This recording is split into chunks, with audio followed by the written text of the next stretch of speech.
and good morning, British and American culture students. I have waited until now to record today's lecture because we did our first quiz. I was very stressed out when I was making it and setting it up because I wasn't 100% sure if it was going to go as planned. However, it's done, and 46 out of 61 students submitted their forms. So that's 75%. Normally there's about between 80 and 90% attendance in a regular class without doing it online. I think probably there were a few students that had some technical problems. I already got several emails. There's nothing I can do about that. It's pretty much the same as sorry professor, I missed the bus, and the quiz is over and you come 30 minutes late, then you missed the quiz. But the good news is you have 6 quizzes and I'm only going to count 5. So if you missed a quiz, you're in no different situation than a few students who got really low scores. The average on the test was pretty low. So if you missed the quiz, you don't need to panic. It's fine. The average was 5. Okay, so I curve this class because it is the material is difficult and I don't want people to cheat. That's the main reason the quizzes are actually more difficult online, because I only give you 10 minutes and you either know the material really well or you don't have time. You don't have time to look it up in the book. The midterm will be similar. I'm only going to give you 45 minutes to do the midterm. It's online. It'll be the same thing. It'll be just enough time, for you to give the answers and quickly check. And then that's it. There's going to be no extra time for you to look up in the book or do some research or Google things. That's the way it works. It's supposed to be tight. The time limit's supposed to be tight. So either you know the material and you've been watching the lectures and you've made your notes and you're ready for the quiz, or you're going to be guessing, or you're going to run out of time. So there were 3 students that submitted at 10:10 and their forms came through. That was very lucky. Okay, I'm not going to say who they are, but I can see the list. I can see everybody's time. The first person submitted at 10:05, and it was 10:05, and I was worried because there was no quizzes received yet. But 3 students submitted at 10:05, and then the majority of you submitted, at 10:08, 10:09. It's fine. But if you wait until 10:10, it's automatically going to shut down. I don't press the button. I'm not waiting.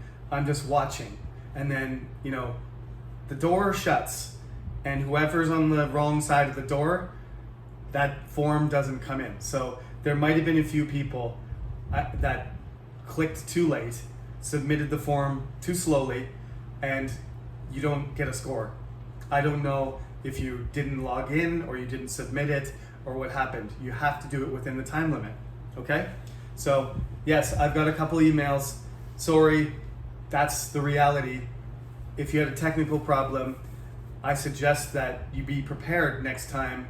You can do the quiz on your phone, you can do it on Wi-Fi, you can do it using your data, you can use it on a laptop or a tablet.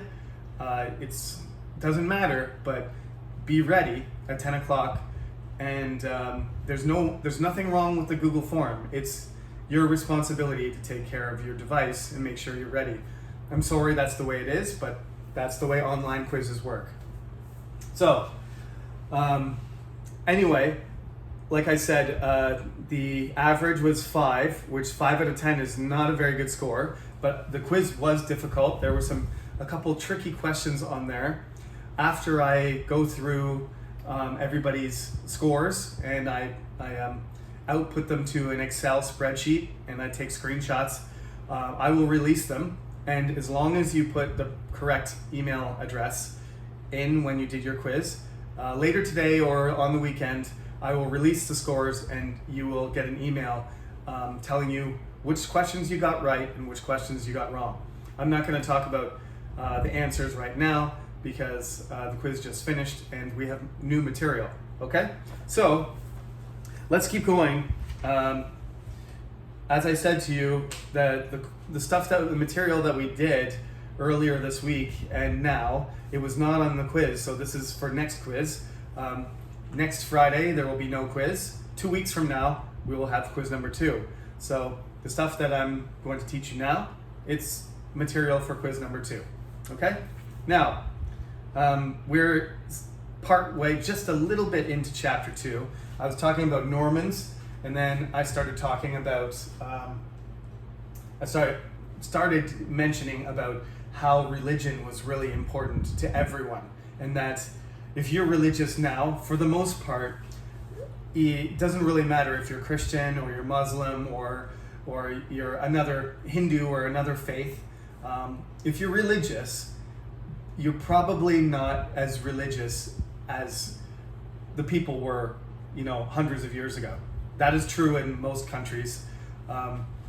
Most people are a little bit more relaxed or a little more open-minded about how they practice the religion. It doesn't really matter which religion you are. Going back 1,000 years ago, most people were more serious, and that the government and the society made sure they emphasized that you needed to be religious. If you were not, you didn't belong.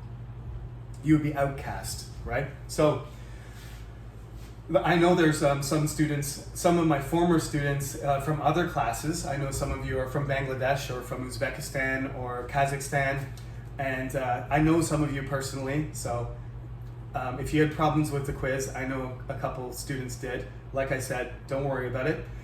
We are going to talk about the Crusades, and this is still, I have to say before I talk about it, I am a Canadian person. I'm a Canadian citizen. My ancestors were British, English, Welsh, Irish, and Scottish, all mixed up.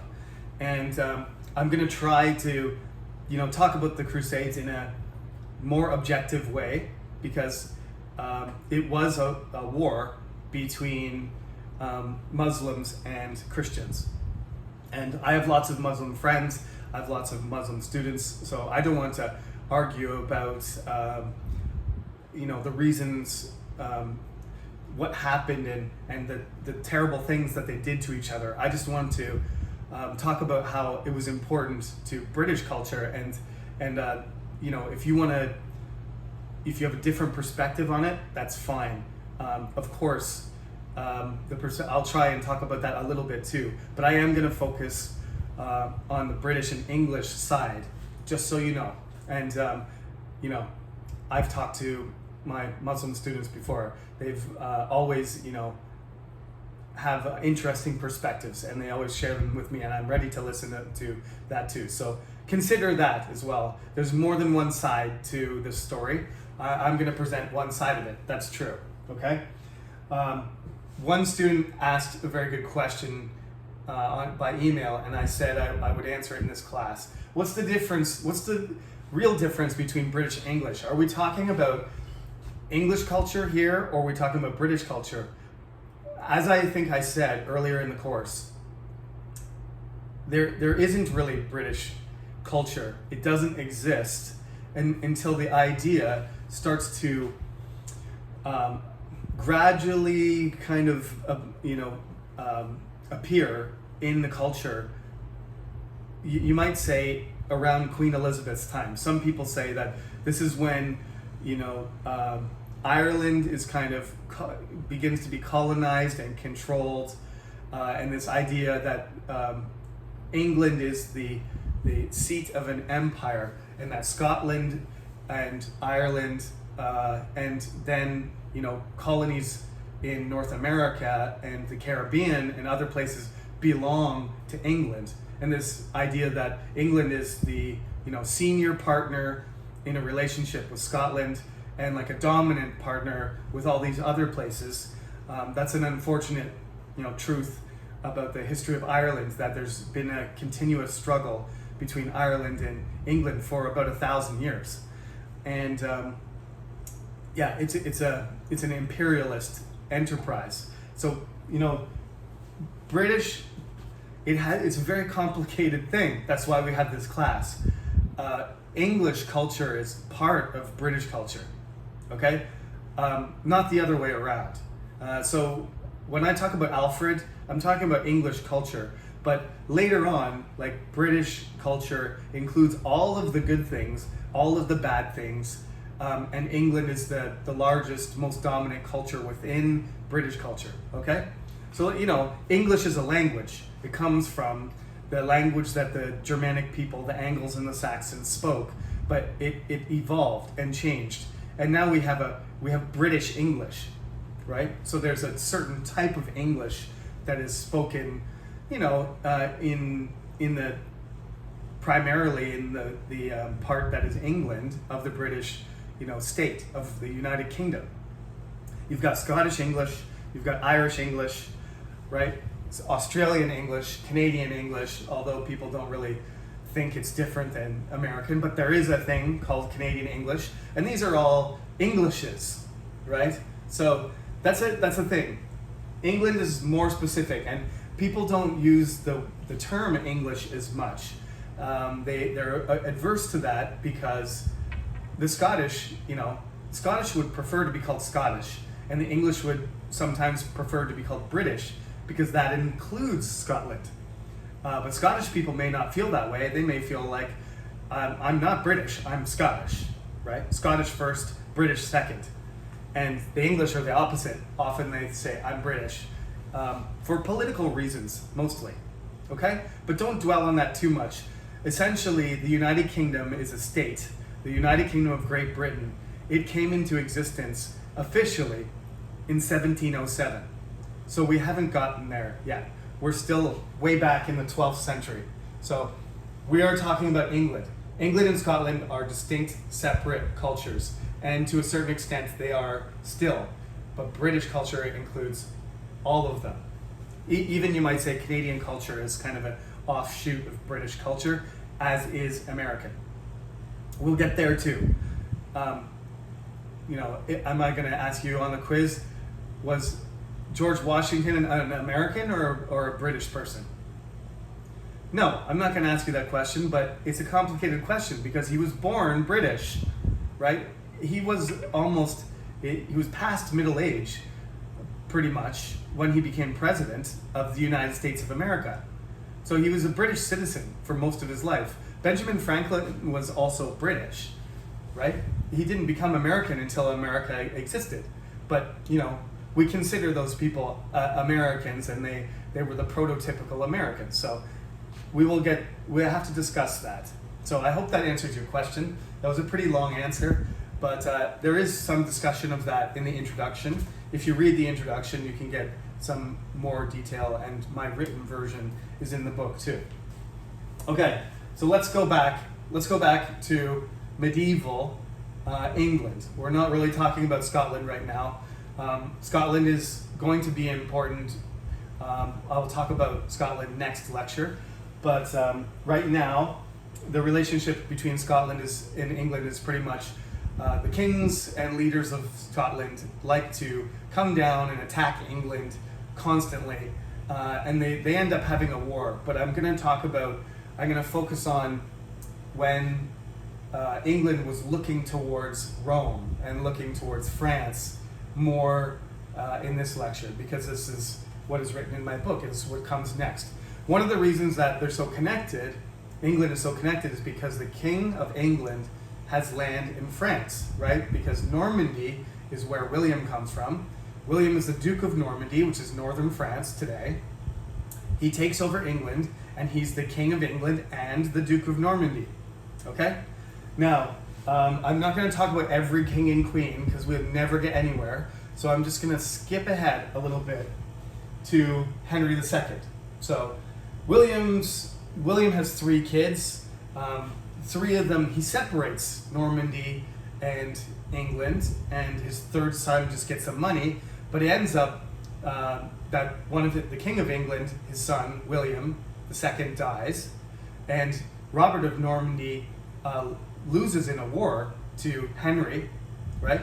Henry the First, and Henry the First ends up defeating his brother Robert, and then he becomes King of England and Duke of Normandy, just like his father. Even though his father wanted to divide the land, they end up being unified. Henry the First dies, and along comes Henry II. So he has a son named Henry, and Henry II is one of the most famous kings.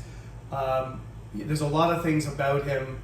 I don't write about it, so you have to listen to me carefully here, because I don't write about it in the book. But in the 4th edition, the next edition of this book, I am going to write about this because it is important.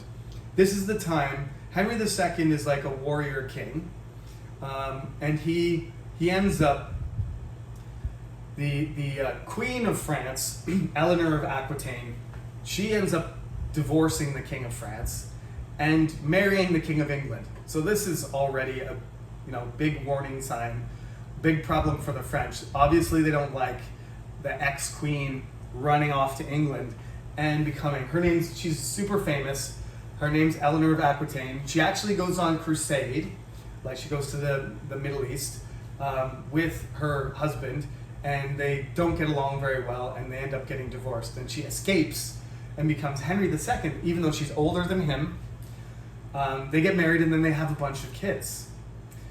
One of those kids is Richard. And Eleanor of Aquitaine, she's a great example of a very independent, strong-willed, intelligent, forceful woman. Nobody can control her. She's constantly arguing and trying to maneuver politically against her husband. So Henry II, he's got a super strong personality. So does she. They basically have a dysfunctional marriage, okay? But somehow they end up having all these kids anyway. So the kids grow up, and most of the kids take Eleanor's side, like Richard, and all of her children basically prefer their mother to their father. So there ends up being a kind of civil war between his children and himself. And in the end, Henry, he gets old and sick and tired, and he ends up dying, fighting basically against his son Richard. So the whole situation is very complicated. In addition to the family problems and fighting over who has control of what land, Eleanor of Aquitaine has her own land. She is from Aquitaine. So when she marries, when she divorces the King of France, she's the heiress to Aquitaine, which is southwestern France. So they end up having control of half of France almost because of Aquitaine, and later there's some more land that changes hands. So sort of like the northwest of France is basically under the control of Henry II. This is a very unnatural thing because the land in France, is under the power of the King of France, but it belongs to England. So this is going to cause a big problem. France and England are going to fight for hundreds of years over this territory. Even though Normandy technically belongs definitely to, their family, the Anjou family, the French will decide that it belongs to in the Kingdom of France, not in the Kingdom of England. So she makes things very difficult for France and England to get along. So they're constantly fighting over who's gonna control this land. And in the middle of this, struggle, there is this incident I want to explain. Before I talk about the Richard and the Crusades and stuff, I want to talk about this person named Thomas Becket. So he is sometimes called the first English celebrity because he rose from a lower status and became a favorite of the king, and King Henry wanted control of the church, so he chose Thomas Becket to be the Archbishop of Canterbury. And he chose him because they were friends. They used to hunt and drink and do things together. And he thought if he appointed Thomas Becket to the archbishop position, that he would just listen to him and he could just control the country easier with his political power and his religious influence. But surprisingly, when Thomas Becket became Archbishop, he decided that he wanted to be a real Christian and that he didn't want to do things for the king that were against, the church's interests. So he started to, control the church himself and try and, maintain the church's power against Henry. And this made Henry incredibly angry. This guy was famous for his temper. Eleanor seemed to be the only person that could really, handle an argument with him, because this man, this king, who was really a good king in many other ways, would just lose his mind. He's supposedly, when he got super angry, he would, go into a rage and a fit and start drooling and lay on the ground and chew on the carpet, just like a dog. He would just roll around. He's so angry that he would just start chewing on the ground, on the carpet. That doesn't sound like a king's behavior to me. Anyway, he would just lose his mind. He was so angry. And he had this big feud and struggle for control over the religious institutes, the Catholic Church in England, with Thomas Becket. And Thomas Becket had to leave England for a few years because his life was in danger, because the king was so angry. And then he came back and he resumed, doing the same things, making him angry. So supposedly, Henry one day just said, "Will no one rid me of this turbulent priest?" Basically saying, will no one get rid of this guy who just makes me crazy? And the story is that 4 knights heard the king say this, so he didn't order them to go and kill Thomas Becket, but they heard and they were like, "Oh, if we kill Thomas Becket, the king will be happy and he'll reward us. So let's just take care of it." So they go to Canterbury and they find Thomas Becket. He's in the church. He's praying. This is one of the most famous murders in European history, so this is why I'm telling it. He's praying, and they tell him, "Okay, come on, Becket, Archbishop Becket, come with us right now. We're taking you out of here." And he refuses. He said, I'm not leaving. You can't make me. I'm an archbishop. You can't touch me. I'm a holy man." And he continues to pray. And for one reason or another, the men are like, okay, the priests and the monks are coming. Maybe some guards are coming to help Thomas Becket. So they're like, we got to do something. We got to take care of this now.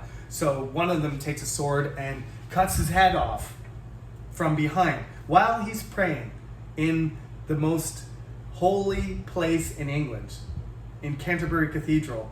He's praying in front of the altar, and this knight cuts his head off, splits his head in half, right, and his brain falls out and everything. Really violent death. And so his blood goes all over the altar, and the knights run away.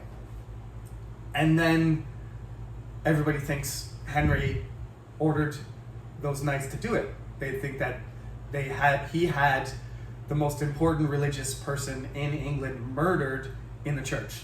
So, the whole Christian church, people in Italy, people in France, everywhere are like, something has to be done about this crazy king who kills archbishops. But they capture the King of Scotland later that year, and Henry confesses and apologizes, and he's publicly whipped. They take him to in public, and they whip him. They whip the king in front of everybody else. So a priest whips the king as his punishment in front of the people, and he apologizes, and he is allowed to be readmitted to the church because of his apology and punishment. It's a crazy story, but that's true. And Thomas Becket became a really important figure of the struggle between, the check on the king's power and the resistance of the church to the, tyranny of the king.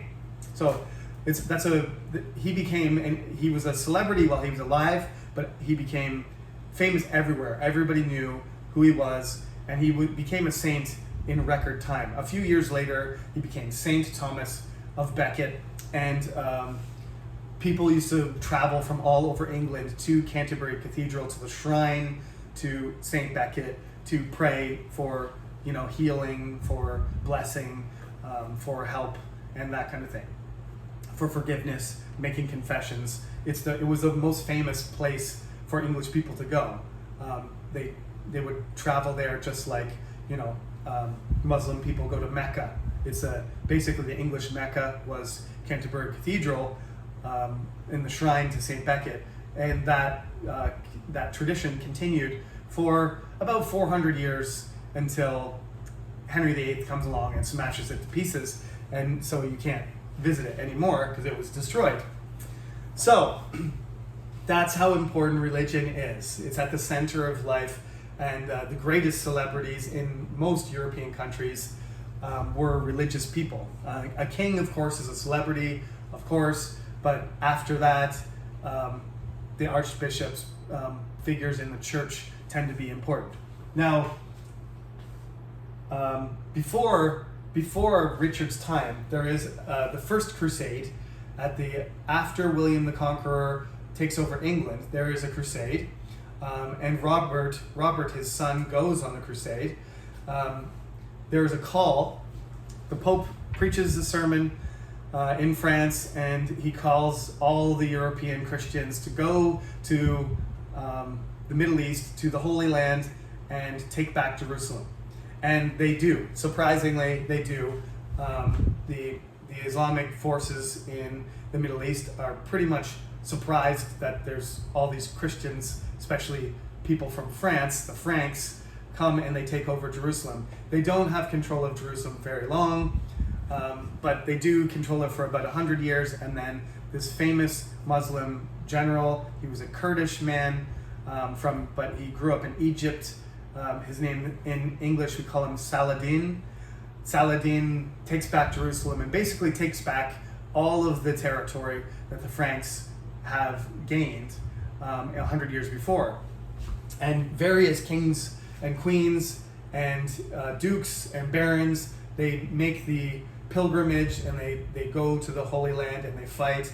And they fight for hundreds of years, but the long story short is they take over the Holy Land temporarily, but then the Muslim forces gather themselves together, and they form stronger armies, and they have better generals, and they kick out all of the Crusaders, and they have control of that area for the next 400 or 500 years until World War I.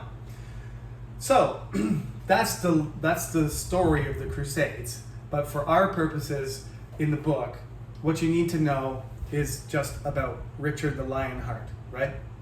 So as I said, Richard the Lionheart is a romantic figure. He fashions himself after King Arthur.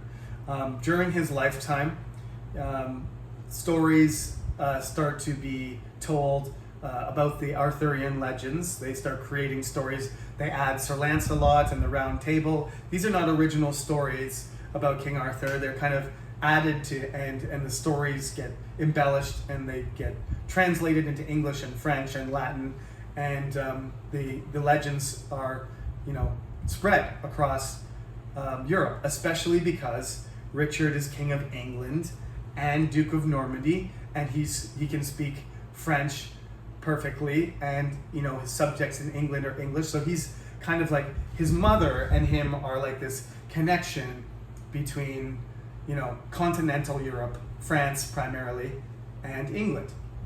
And they like music, they like art, and Richard is a warrior king. He has a sword that he calls Excalibur, and he goes on crusade, he goes down to try and take Jerusalem back, and he fights against Saladin, and Saladin and him have these battles, and he defeats him several times. He's the only Christian leader, general, that is able to beat Saladin. Saladin beats everybody else except for Richard. However, Richard still isn't able to take Jerusalem. everybody thinks that Richard was a great warrior king, but I think Saladin and him had some kind of respect for each other, and in the end, Richard returns to England, and Saladin, once he's gone, he makes a peace, like a 3-year peace, and arranges everything. But once he's gone, it's pretty much inevitable that that the Muslim forces are going to take over the Holy Land. Eventually, they're going to take over Constantinople as well. That'll be the end result, and the Ottoman Empire will be born. That's how history went. So, really, how much did Richard do? It's more of like a romantic story about temporary, more like an Arthur thing, right? Arthur fought against the Angles and Saxons, but eventually he was overrun, and the Seven Kingdoms and Alfred came along and replaced the Romano-Briton culture. It's the same kind of thing. Richard takes part of the Holy Land back. He makes a peace treaty with Saladin. He goes back to England, and shortly after he leaves, the Islamic armies start taking back the Holy Land piece by piece until about 100 years ago, 100 years later, they are kicked out of the Holy Land completely. So this is really important. Part of the reason that Richard goes back, and that the war between Christians and Muslims in the Holy Land, in what is now Israel and Syria and Lebanon, part of the reason it goes really badly for the Christians after Richard returns is because Richard is fighting against France, and that France and England start this war called the 100 Years' War, and they're too busy fighting each other to really give much support to the armies, smaller and smaller armies left in the Holy Land. So they are swept out fairly quickly. 100 years is not that quickly, but it's a gradual process that is going to happen no matter what. So that is what the Crusades are all about. In the textbook you can read, it's Pope Urban II in 1095, and they control Jerusalem for about 75 years before Richard comes down and attempts to recover Jerusalem, but he does fail. Okay, now Richard comes back. He's fighting in Normandy. There's more to his story. On his way back, he gets captured. He gets captured by the emperor in Germany, and they have to raise a ridiculous amount of money to free him. And then they pay the ransom. Richard gets freed. He comes back to England, and then he's in France fighting for Normandy against the King of France. And somebody shoots him with a crossbow bolt, and it kills him, and he dies. When he dies, he doesn't have any children.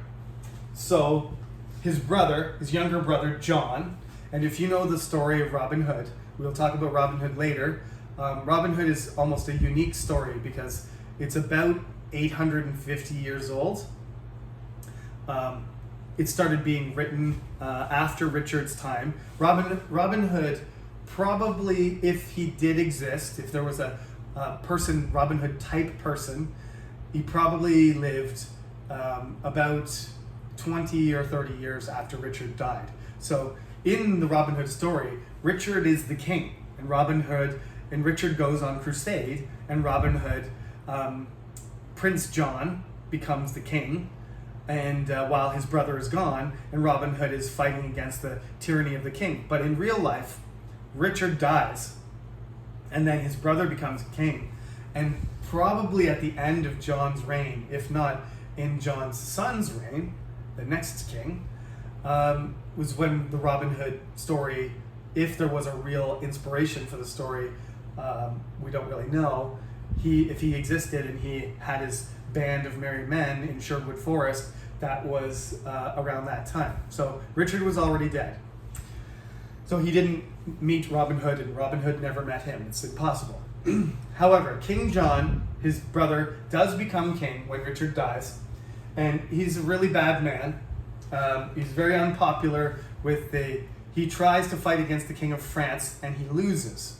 And there's some really important battles. The most important one is in 1214, which is just before this. So pay attention to this because this is one of the most important things in English history. Remember I said 1066, William the Conqueror defeated Harold Godwinson at the Battle of Hastings. Why do we need to know that? Well, because Norman culture, English culture is Norman culture.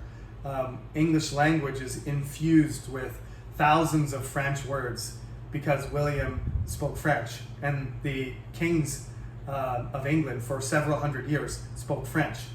Richard spoke French. John spoke French. His name was Jean, not John. So even in 1215, the majority of the people are speaking English, but the rich people, the kings, the barons, they're speaking French. And in Scotland too, there are Normans up in Scotland and there are Normans in other places too, and they're speaking French. Gradually, they're going to start speaking both languages, but their first language is French. Somewhere around this time though, in about 100 years or so, it's going to flip, and French is going to be their second language, and the king's French is going to get worse and worse until 200 years later, Henry V is going to say, I don't speak French, I don't understand it. So gradually the Norman culture is going to be absorbed and English is going to, but the traces of the dominance of Norman French will remain with all of our, all of the French words, English vocabulary that has so many French words. So John, in order to fund his war, in order to fight against France, the King of France, he taxes the people harder than any king since William. So he's disliked by everyone. He taxes the rich people, the poor people, taxes everyone, and he goes around and makes sure that everybody's paying.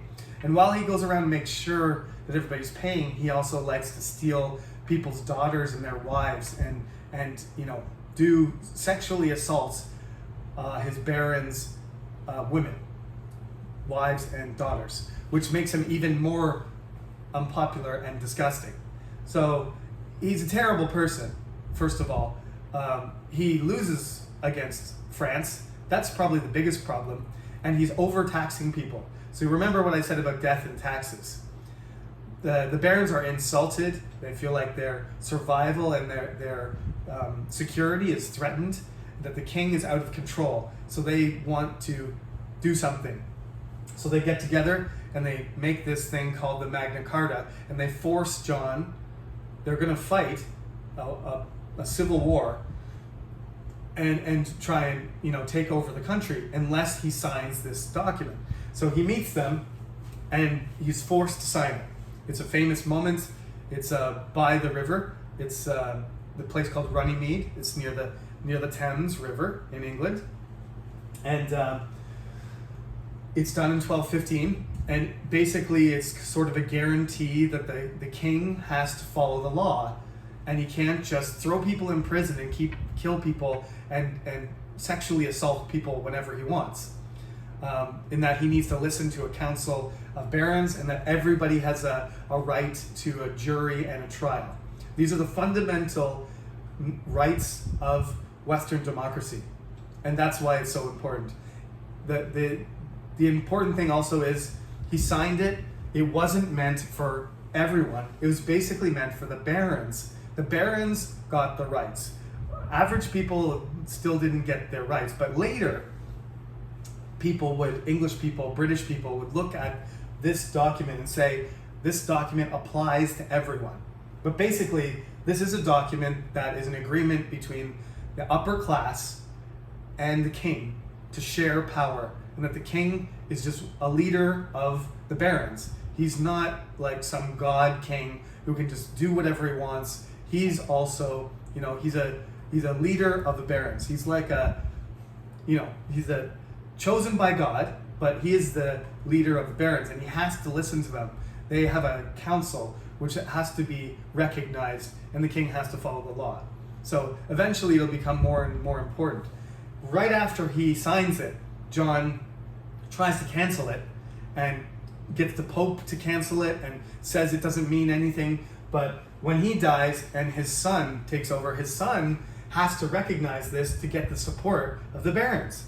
So after John dies, even though he says, no, I cancel it, that document is not important, it doesn't mean anything, repeatedly, every king that becomes king needs the support of the rich people for taxes and for armies and for security. And so they have to acknowledge that the Magna Carta is important. And so they reaffirm it. So it gets repeatedly acknowledged by the king. So then it becomes the Constitution. It becomes the rule by which England is governed. Okay? So that's very important. This happens after Richard dies, and John dies, and becomes increasingly a way to control the king having too much power. As you're going to see eventually, there's going to be a clash between the king and the parliament, which is the representative of the upper class mostly, but the people in general. They're eventually going to fight each other to the death, but that's not going to happen for many hundreds of years. So this is a document that people look back to as the start of what I call in my book power sharing with the people. Okay? Right there. That's on page 73. This lecture is getting a little bit long, but I think I'm going to have to keep going for a few more minutes. Next, there is a famine. Exactly 100 years later, there's 7 years of very bad weather, and there's some kind of sheep-cow virus. We have these problems now. We have the swine flu and we have coronavirus. I'm not sure exactly where that came from, but we have AI and we have these really bad diseases that, jump from animals to humans. But this is not what happened. What happened was just the virus spread amongst the livestock, and the sheep and the cows, many of them died. So that's one, source of food and nutrients and survival that's gone. And then in addition to that, the weather is horrible. It's very wet and cold. And because the weather had been really good for almost 200 years, there had been at least 100 years of really moderate, sunny, long summers, which had increased the amount of food, so that England and other parts of France and Germany, Northern Europe, was overpopulated. And then bad weather came, and then they didn't have enough food, and they already were at the limit of how many people they could support. So this is why it's called the Great Famine, because millions of people died. Millions of people died across Europe. Thousands of people died in England, and the people that survived were not healthy. They were undernourished, and they were sickly, and their immune systems were damaged. So in 1348, about one generation later, all of those young people who didn't eat enough and were not healthy, they were middle-aged when the Black Death, the plague, which is a bacteria, arrived in England. And it killed half the people, because the people their bodies were already weak, and this plague was completely out of control. It killed people all over the place, but in Europe it was particularly bad because the famine sort of set up the population for an even worse reaction to the Black Death. So that's where we're going to pick up. The next class, I'm going to pick up in the Black Death. When the Black Death strikes England, we're going to talk about John Wycliffe and Geoffrey Chaucer, and sort of how the 14th century is a big turning point for the development of English culture, and as a consequence, British culture later. And we'll talk about Scotland too. Lots of things to talk about. I hope you enjoyed the story about Becket and Richard, and of course, please supplement what I say by reading the book and looking at my website. I will probably link some things for you to look at as well. I'll mention that in my lecture on Tuesday. Thank you very much for listening, and thank you all the students who tried or did write the quiz. As I said, don't be too concerned if you missed the first one. The average was low, so if you were unable to do it, you were confused or something, just make sure that you don't miss any more quizzes. There's 5 more, so there's an opportunity for you to study and get a good score on the rest of the term. Okay, so that's it for today. Have a great weekend, and I'll see you next Tuesday.